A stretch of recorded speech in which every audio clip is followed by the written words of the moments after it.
Forbes magazine recently put out an article revealing LeBron James's net worth, basically saying he's not quite a billionaire, but he's very close to it at $850 million. The article also states that he generated more than $1 billion throughout his career.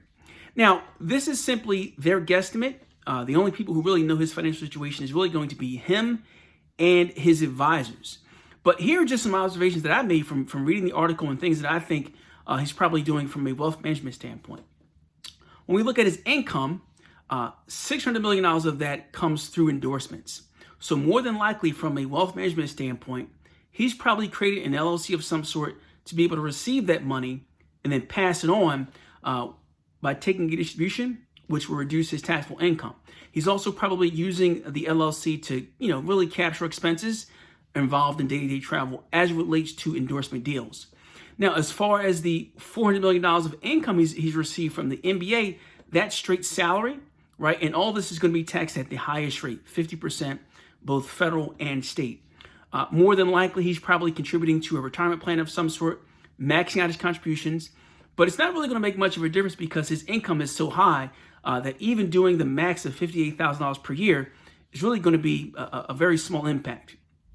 Now, the one thing that he's probably doing, in fact, the one thing he is doing is he's giving to charities on a very significant basis. And I don't mean to say significant, but he's probably gifting a lot because what that does is it does reduce his taxable income. So if you look at the LeBron James Family Foundation, that organization has actually received about $26 million over the past year or the past 10 years in donations. And more than likely, that's coming directly from him. And so that $26 million really becomes a tax deductible gift from his standpoint, but it also allows him to fund and help the folks that he wants to help. So that's probably what he's doing at least from an income standpoint. Not to mention he's probably also giving to other charities as well.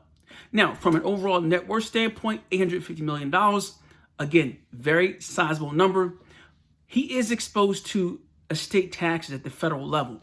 So if you're a married couple and your estate or your net worth, gross estate, what can be used interchangeably, is above $23.4 million, you get hit with a 40% tax on any dollar above that threshold. So in this case, he has an estate tax exposure of $24 million, potentially, right? Or 40% of that number.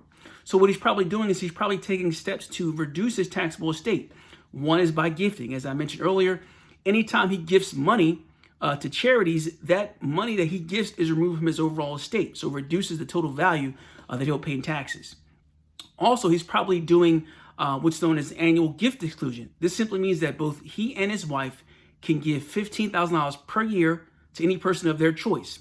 Primarily, it's going to be their children. They have 3 children, which means they each can give $30,000 per child. 30 times 3, $90,000 per year is what they can give to their children, or really anyone else, gift tax-free. He's probably also involved in some very advanced and complex estate planning. The article mentioned that he has about $100 million of real estate. More than likely, that money is held in what's known as a qualified personal residence trust, or a CUPR. And what that does is it removes the total value of the real estate from his overall estate, so that helps him reduce taxes. He probably is also doing some marital trust planning where at his death or his wife's death, the assets will flow into a trust, and then ultimately, upon the death of the last spouse, go to the children. And that's a way, again, to reduce taxes. He's probably doing some life insurance planning as well, just given the enormous size of his overall wealth. So typically what happens is whenever you own life insurance, the value of life insurance is actually included in your estate. So if you have, let's say, $1 million of life insurance, or the death benefit of it is $1 million, when you pass away, that $1 million life insurance policy, although it's tax-free to your beneficiaries, it is included in your gross estate. So in his case, he's probably doing an ILIT or an irrevocable life insurance trust, again, to remove that death benefit from the estate itself. The one thing the article didn't mention was that it didn't mention any debt obligations, which I find very hard to believe. The one thing I've noticed is that the ultra wealthy will use debt in a very sophisticated manner. So potentially what he could do is use a portion of his assets as collateral to obtain a loan and then use that loan at very reasonable rates to be able to buy other assets. Hope you find this information of value. Please like, share, and subscribe. Take care.